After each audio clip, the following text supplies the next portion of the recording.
You are listening to I Am Interchange. I am Interchange. I am Interchange. I am Interchange. Fostering curiosity, education, and empathy by exploring the controversial and the provocative. I am Interchange. As it turns out, economics isn't the study of money, but rather one of human actions, behavior, and the incentives that drive them. As local entrepreneur, economist, and co-owner of Dean Zesty Booch, Henri Pellerin relates, studying economics can shed a lot of light on oneself, others, and how the world works. There's some sort of logical process happening, some measurable motivation that guides humans on the common path from where they are to the preferable state of where they want to be. I'm Tate Chamberlin, and in this podcast, I sit down with Henri Pellerin to discuss economics, the evolution of work, and humanity's place and purpose in an uncertain future. The Governor's Office of Economic Development is the state's lead organization to help businesses succeed in Montana. I can personally attest that they take this mission to heart. Having started multiple businesses here in Montana, I know that my first call after I've formulated my next project idea is the Governor's Office of Economic Development. They have helped me shape my ideas, offered practical advice, and surrounded me with a network that provides continuous support to this day. Morning, Henri. How's it going? Good. Morning, Tate. How are you doing? Doing fine. You're on our upcoming event, The Future of Work. We'll be in Butte. Tell me a little bit about your education and your interest in economics. I got my degree in economics at MSU, minored in mathematics. First of all, let's just say, what is economics? It's the study of human action. That's all? It's the study of human action? Yeah, it's the study of, you could describe it as the study of choices or the study of human action. But yeah, it's about incentives. It's about opportunity costs. It's about why do humans behave the way they behave? So if you're a human or if you're dealing with humans, then it's a discipline that can shed a lot of light on yourself and others and how the world works. Does it just have to do with money? No, actually, I think that's the common misconception that economics is something like accounting, which is some kind of dry numbers go here, and it's money or whatever. But it's about how rational behavior functions. Are there any examples besides economics and money that you can point out? Humans were interacting with each other well before we had the concept of money. You could look at historical records of societies that traded prior to having a form of money, like barter systems and things like that. So I guess the fundamental question is why do humans do what they do? And the answer is you're always working to get towards a improved state from where you are right now, something that you prefer more than what you have right now. And I think where it gets confusing is, that could mean for some people, working on their education, so it's the motivation. So the motivation on getting from where you are to maybe a goal, say the barter system that you talked about earlier, humanity eventually ended up with currency. And so that was a goal that would propel them to make life easier. Currency is lubrication for an economy. It helps things, facilitates trade more than barter does. Because you have a common medium of exchange makes it easier for, say, somebody who's a farmer who has eggs to sell but wants to buy shoes.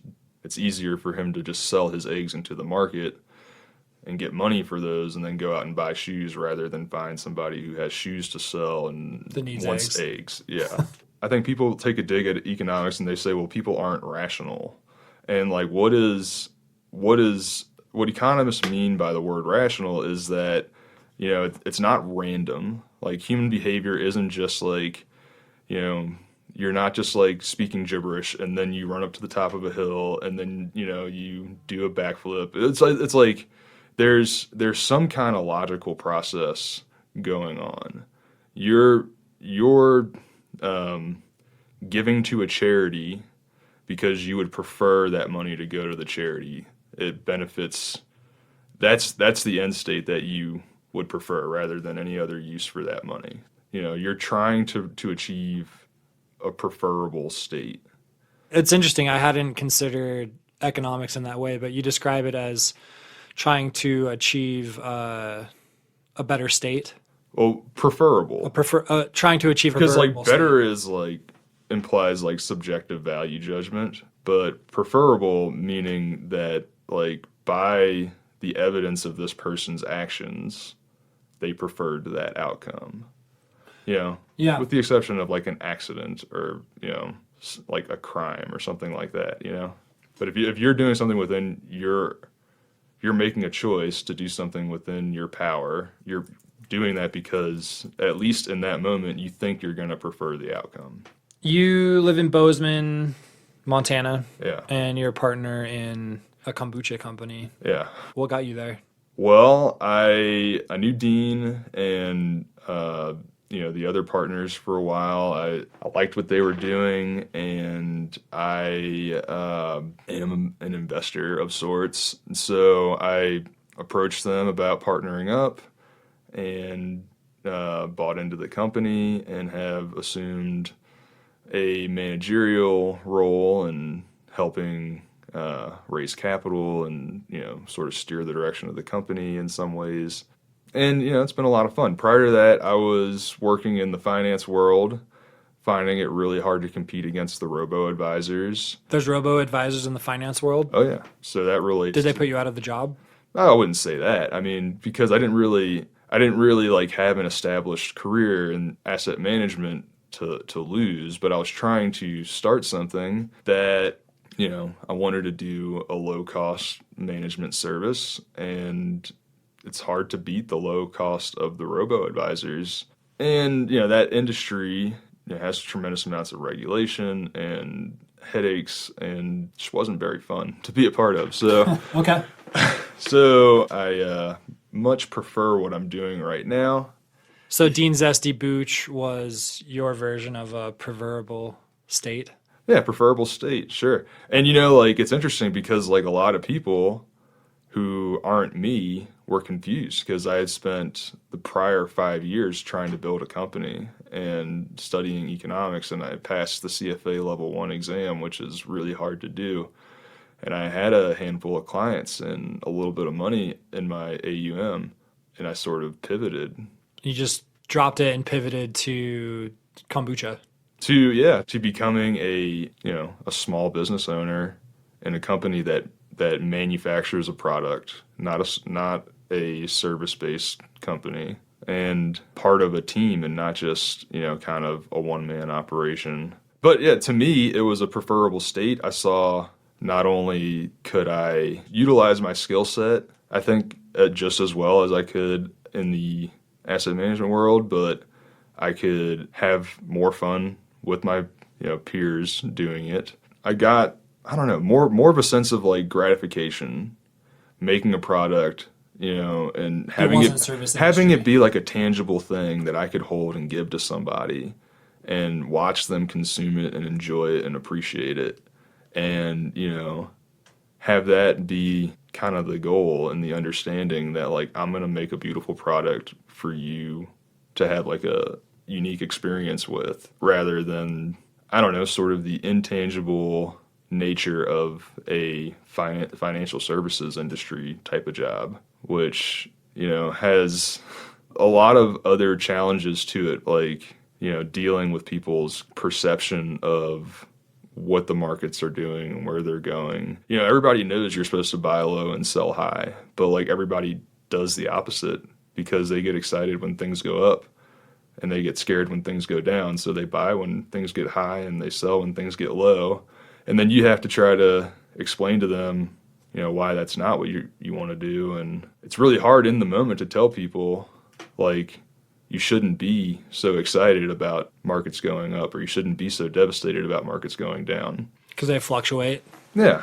I felt that way when I want to invest in a company. It's usually by the time they have a ton of momentum and I'm reading about it everywhere. Right. But fortunes are not made by people investing in headline news.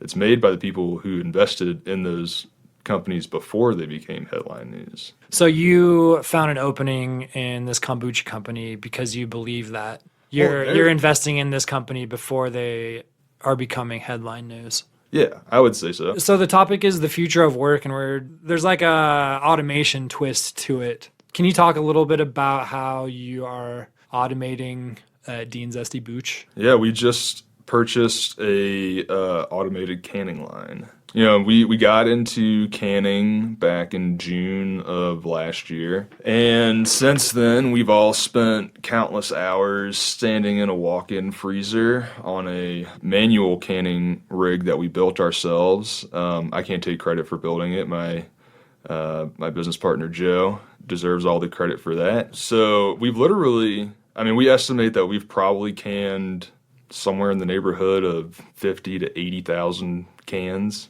Was this before you got the automated line? Mm-hmm. Yeah, the automated line we haven't used it yet. It just showed up a couple days ago. We're going to be using the old system probably for another month or so. Yeah, it's very labor intensive.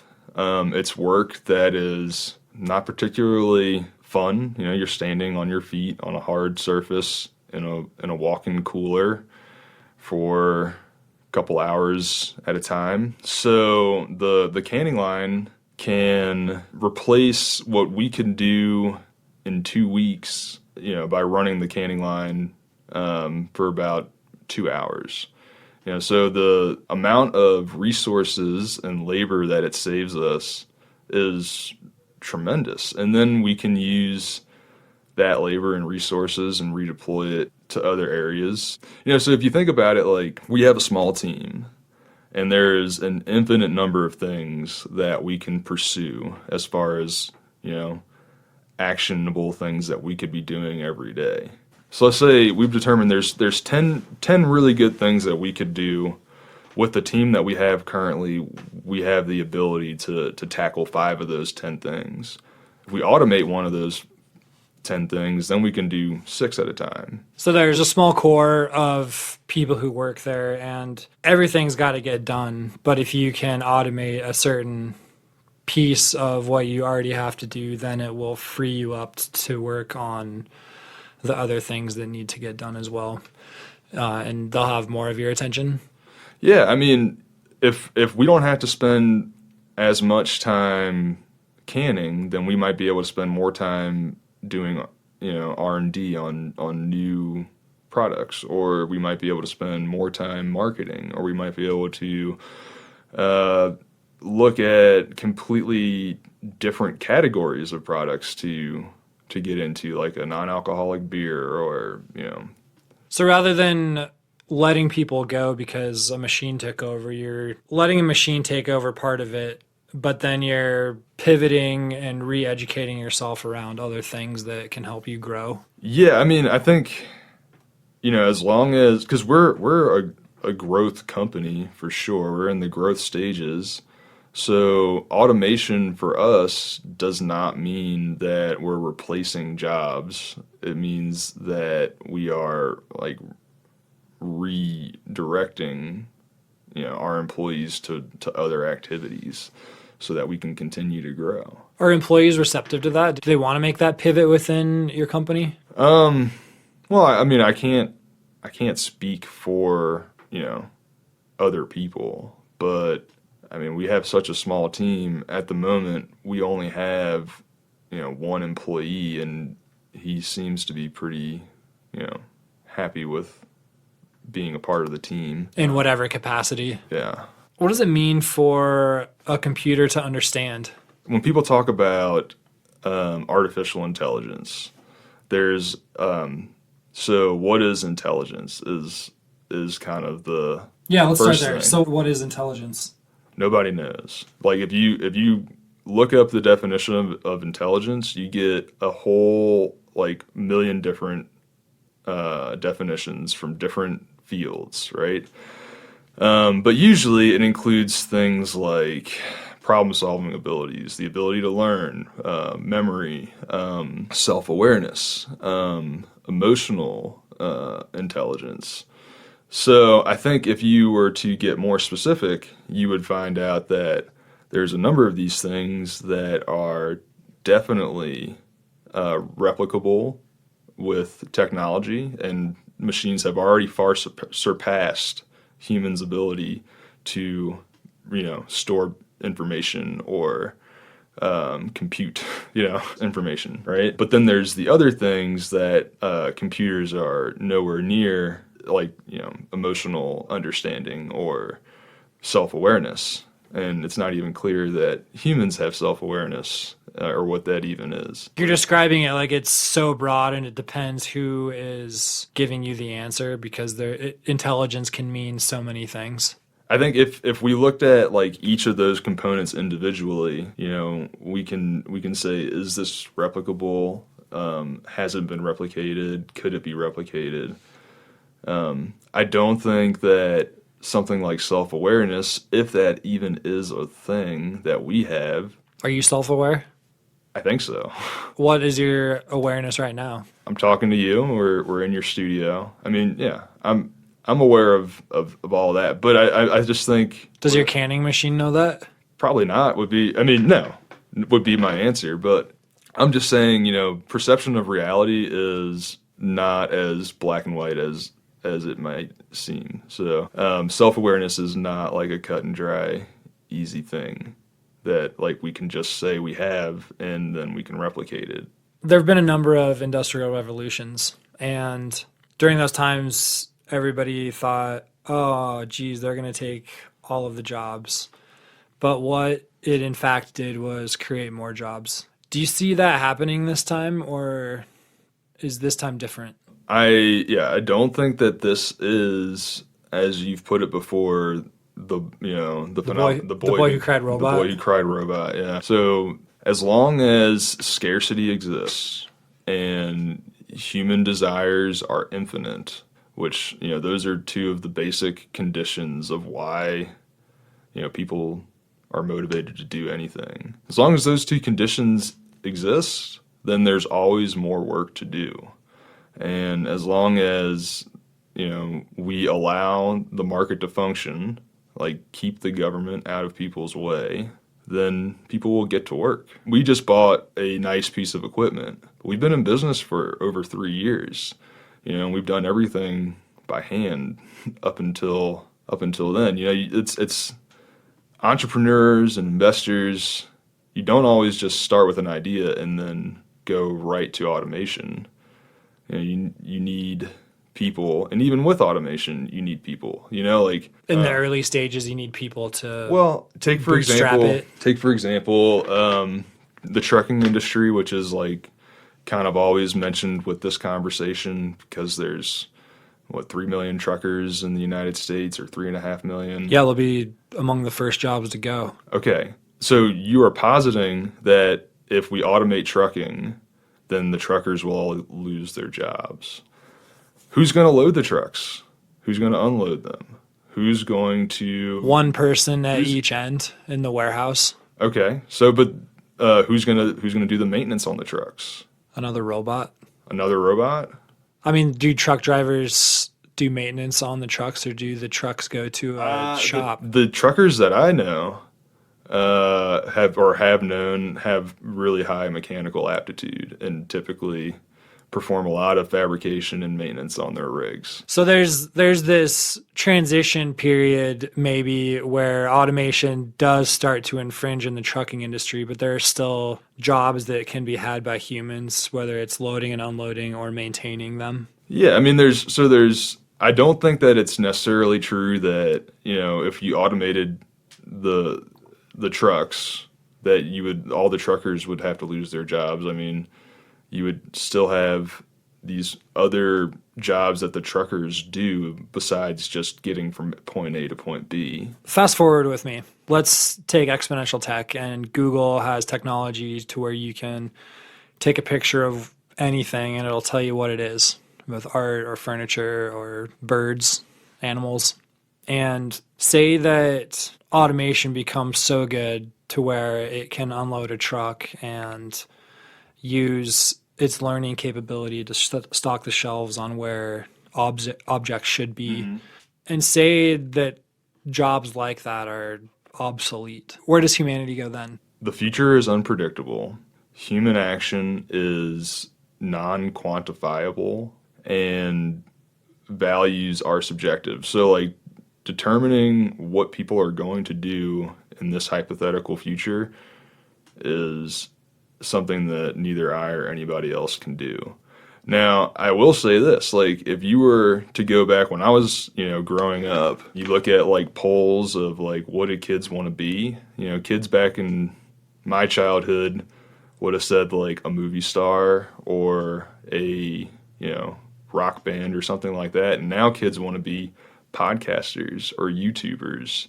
And those things, did not exist, right? Or a lot of people have earned money with things like Uber or like Turo is the one where you rent your cars out, right? Or Airbnb, things like that. Those things didn't exist. So we don't know what's going to happen in the future. I mean, in general, though, you make money by providing value to others. That's kind of the name of the game is. So the future is unforecastable.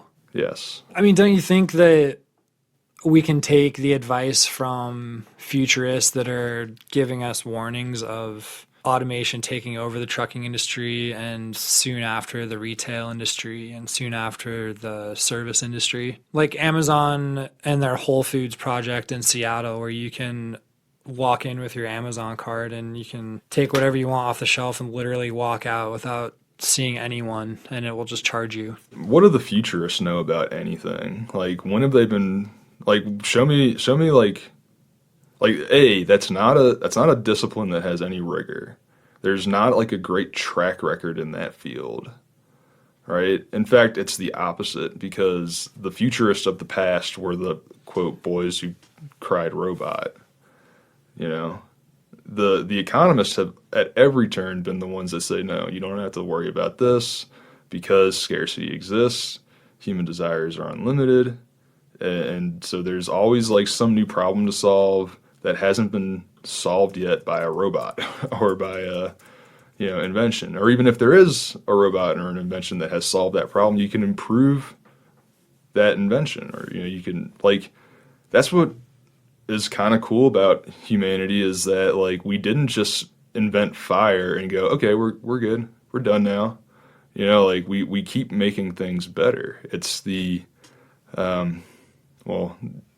the Japanese call it kaizen, constant improvement. It's how we've gone from being cave dwellers to having really impressive civilizations. I like where your head's at. We've talked about universal basic income a little bit, and you seem to be on board with it as long as it's a restructuring of things like Medicare, Medicaid, Social Security, food stamps. So that's already a version of universal basic income. It's just not as organized as it could be. So if you think that this future isn't going to happen, why would you be on board with something like that? I don't want to say that I'm on board with UBI. So what I have said is basically, if you were to replace the existing, welfare structure with something like UBI, that would simplify, the whole system, and it would create more efficiencies. And rather than having like 100 different departments and all the bureaucracy and waste and fraud and abuse, you would just have one opportunity for that waste, fraud, and abuse. So would everyone have access to it? If it's universal basic income, that's the concept, is that everybody gets it. That's what makes it universal. Would you be okay with that? I would say this, like, ideally we would get rid of all of the existing welfare structure and not have UBI. Like, that would be the best good outcome. So get rid of the welfare structure and get rid of UBI? Yeah. Well, we don't have UBI right now. So, like, okay, if we're talking about, first of all, let's take a step back. I think we need to give Andrew Yang credit for making this a part of the public conversation.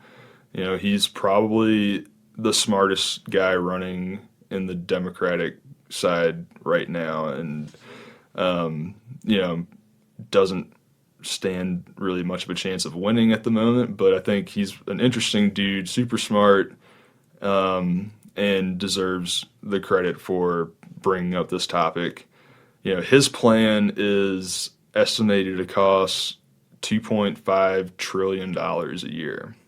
Current federal budget last year spent 4.11 trillion. So my point is, like, a terrible thing to do would just say, okay, well, we have this 4.11 trillion that we're currently spending. Let's add 2.5 trillion to that. I don't think that's, I mean, it would cost that much, but I don't think he's talking about taking it out of our existing revenue streams. No, he's I not. think he's pitching a robot tax that would pay for that. So every transaction that you make on Amazon or anything automated would go towards this tax that would feed universal basic income. I don't like that idea, because, you know, when you add things like taxes, and you're going to change how people behave, you're going to create deadweight loss, you're going to have, you know, less as an outcome than you would have otherwise. Anything you tax, you get less of. So, I mean, you think that there will always be jobs in the future that will provide? yeah, I think so. Are you familiar with the term creative destruction? Yeah. Joseph Schumpeter coined the term creative destruction, and that was his description of how a free market functions. Is over time, as we improve on existing technologies and existing, you know, methods of doing things, the old ones go away and you get the new ones. And I think the mistake that people make time and again is they look at, you know, 3.5 million truckers might lose their job. Okay, well, let's say that that's given, that 3.5 million truckers will lose their job, and that's the cost.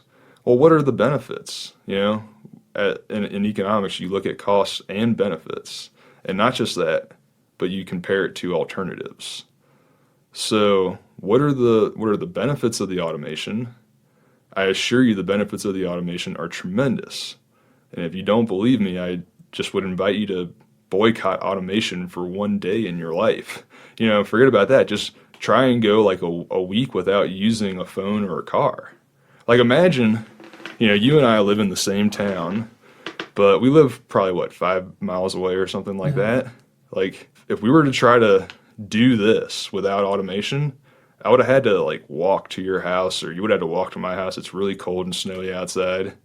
You know, we would have had to, like, make our own clothes, because, like, all the nice clothes that we have to protect us from these elements, you know, were made by automation, or somewhere along the line, like, automation was involved in the process of making them or bringing them to the market. The benefits of automation are tremendous, and we take them for granted.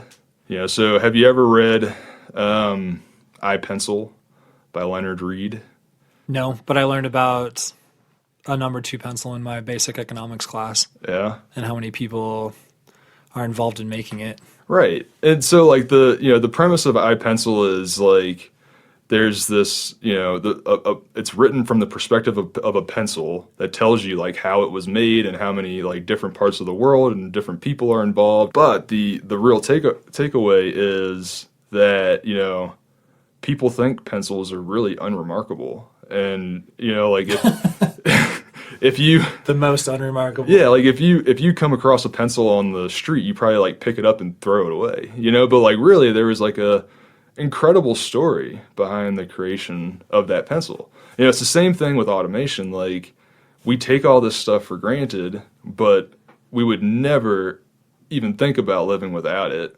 I think you're right that we take it for granted. But like you said, what are all the advantages of automation? And I think of a current manager in exponential tech, and I think of why managers would want to eliminate jobs, because robots don't sleep, they don't need health insurance, they don't call in sick. Yeah, I mean, But also, scarcity exists, but in a lot of jobs, I can see that managers would want to get rid of all those liabilities that I just mentioned. Yeah. But I mean, also, labor is a scarce and precious resource. And we need to use it for its like best purposes. We can create jobs by getting rid of automation if we really want to. Like Milton Friedman's, example of his story about going to China and seeing a bunch of workers working on some, I think, project to dig a canal, and there was like a lot of workers there, and he observed like, why do you have so many people here when you can just have a machine digging this canal? And they said, well, we wanted to create more jobs. And he said, well, couldn't you just create more jobs if, you had them all digging by hand? That would be a tremendous and stupid way to use labor. When you could be doing things that actually provide a lot more value to society. Well, then, so say you had that many people digging, where would you put them? In what ways would you pay them if you did get a bigger machine to do it? See, now, that is not how the market works. Like, I don't get, like, there's not like, if you want those people to have jobs, start a company, find a way to hire them and utilize their skill sets. I mean, it's easy to say. Yeah, it's hard to do. How much work have you put into your own company to have one employee? Well, I mean, we have one employee right now. We have one more coming on in a week, and we plan to hire another one at the beginning of next year. So imagine the responsibility of like millions. Yeah. I think that there's sort of this conception of like somebody gets to direct society, like somebody at a chessboard just moving pieces. But, society isn't as rigid as a chess game, and, things are dynamic, and there's too many signals coming from too many places for one person to know what to do. How markets are about spontaneous order and spontaneous cooperation. That's the whole point of, iPencil, is that like all these different people around the world that actually collaborated to make a pencil. Well, there wasn't like some dude in the middle of them with a bullhorn saying, okay, all you guys, over there cut down some wood, and all you guys over here mine for some graphite, and all you guys over here, Sure there was. The guy who owns number 2 pencils, who started the company, would be that guy or girl. They would have had to combine all of those players to coordinate the making of it initially. Well, I mean, yeah, so to an extent, yeah. So it's entrepreneurs, but it's not like some, the commissar of pencils, had to say like, well, society is going to need X amount of pencils in 2 years, so we better, get the pencil mills cranking or whatever. Like, it's a spontaneous organization. It's not like we voted on this to happen. We had a plan to prepare for the pencil industry, etc. Like a business plan? Yeah. But like in the market, like, yeah, people have business plans, but they can succeed or fail. Whereas, like that's, the market is a profit and loss based system. So like they have like the proper incentives, and like if people make bad decisions in the marketplace, they deal with their consequences, and it doesn't go on perpetually. Because they learn their lesson or run out of money or make a pivot. Yeah, they run out of money. Are you saying that we shouldn't worry at all about transitioning workers? I would say that you should be more worried about people who want to do something about it than you should be about the problem. I'm not saying that it isn't a potential phenomenon that could happen that could cause distress to a lot of people, and then, we should potentially be worried about that. Why should we be worried about someone who wants us to be worried about it? Because the unintended consequences of government intervention and, So taking that forecast and like forcing it rather than letting it happen? I think what you see time and time again is crusaders for one cause or another determine that government intervention is the solution. They sweep in, they enact some, broad legislative changes that never go away. They move on to the next cause to crusade for. And society is dealing with the consequences, for better or worse, of those legislations forever. It reminds me of like healthcare. I feel like anticipating the future by adding preventative care will help avoid that emergency care because you neglected to address it. I think, the reason to be concerned about the do-gooders, the ones who I think have good intentions and want to help what they think is a bad situation or potentially bad situation, is that, the bad situation that they're observing is a normal and necessary, healthy part of a functioning market. It's the creative destruction. And trying to rectify that in some way, will lead to things like externalities, deadweight loss. It will create inefficiencies. It will, could grandfather in certain industries where the market is saying, hey, we don't really value this, product or service anymore. But then the government props it up and it continues to exist forever just because some law was passed 100 years ago. You ever heard of how we have mohair subsidies? Mm-mm. Mohair is a type of wool, and we started subsidizing mohair, I think, during World War II because they made army pants out of mohair. The military does not use mohair for their uniforms anymore, but the subsidy still exists for that purpose. It doesn't make any sense. So the reason for that subsidy is no longer valid, but we can never get rid of the subsidy. Why not? Because there's entrenched interest now, and now there's lobbying groups to keep it there, and there's all these things that it's just once you get these things, you cannot get rid of them. I think they actually did end that subsidy for a brief period, and it came back because you had this cottage industry built around mohair subsidies. And it's a stupid way for people to be using their time and resources. Is there something you would call out on where humans aren't doing enough? Automation is not something that we have to prepare for. Automation is something that has been going on forever and will continue to go on forever. And, the transition is and has been, and I think will continue to be, a gradual process that most people are essentially oblivious to. What about like Moore's Law? Moore's Law? Yeah. The doubling of technology every 18 months. Yeah, so my understanding is we're at a point where humans are not able to keep up, where technology and automation is teaching itself. That's where futurists would raise the alarm in this. So Moore's Law is an observation and not so much like a scientific law or like a rigorous like law of reality. And even Gordon Moore himself said that he predicted that it would last until around 2020, 2025. So the actual law itself says that the doubling of technology is going to end right about now or pretty soon. You really think that's true? I don't know. But I mean, that's what Gordon Moore said. I feel like we're just taking off.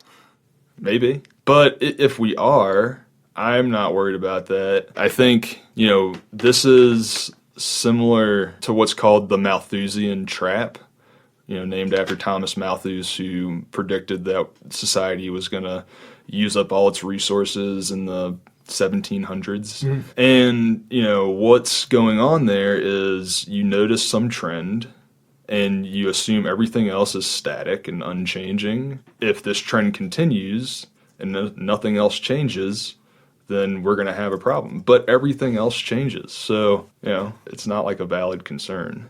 Henri, thanks. I'm looking forward to our event coming up in Butte on the future of work. I think it'll be really engaging having you on it. Thanks. I appreciate, the opportunity to be a part of it. We'll see you there. The futurists of the past were the boys who cried robot, warns Pellerin, in words resembling a calming mantra for the doomsdayers forecasting a jobless future. Pellerin recalls the tenets of economics. So long as scarcity exists and human desires are infinite, then there is always more work to be done. The jobless landscape of which Futurist warns is based on assumptions made and measured in a vacuum, he argues. The economy, free market, people, life, and the pace of it all moves and mobilizes, just isn't static. These futures are unknowable. It serves no purpose to speculate. In fact, Pellerin warns that any preventative medicine by well-intentioned do-gooders will do more to impede than improve. The reason to be concerned about the do-gooders is that the bad situation they are observing is a normal, necessary, healthy part of a functioning market. It's the creative destruction. Maybe Pellerin is right. Maybe it's more about the circle of life than the apocalypse. It certainly poses an arguably better ending. This episode was commissioned by the Montana Governor's Office of Economic Development and Innovate Montana Symposium. This episode was brought to you by the City of Bozeman, 10 Directions, Hatch, the Yellowstone Theological Institute, Montucky Cold Snacks, the Nova Cafe, Zocalo Coffee House, Whistle Pig Korean, Dean Zesty Booch, Bliss, the Sola Cafe and Market, Shank Construction, Ben Johnson Photography, Loken Productions, Superfluous Industries, and Blunderbuss. A shout out to our editors and media team, Pat Loken, Jessup Sandoval, Allison Gregory, Shannon Hughes, Jessica Byerly, Jacob Desch, Nathaniel Johns, and Nicholas Hill. Thanks to our road crew, Thomas Dunning, Chris Miller, Robbie Rosari, Matthew Boyle, Matt LaSalle, Pat Loken, Quentin Robinson, Keegan Bowen, Ben Johnson, and Nathaniel Johns. Do you have an issue that's riddled by gridlock in your community? We want to hear from you. Shoot me a message at tate@iaminterchange.org. That's tate@iaminterchange.org. Until next time, share airtime and don't ruin dinner.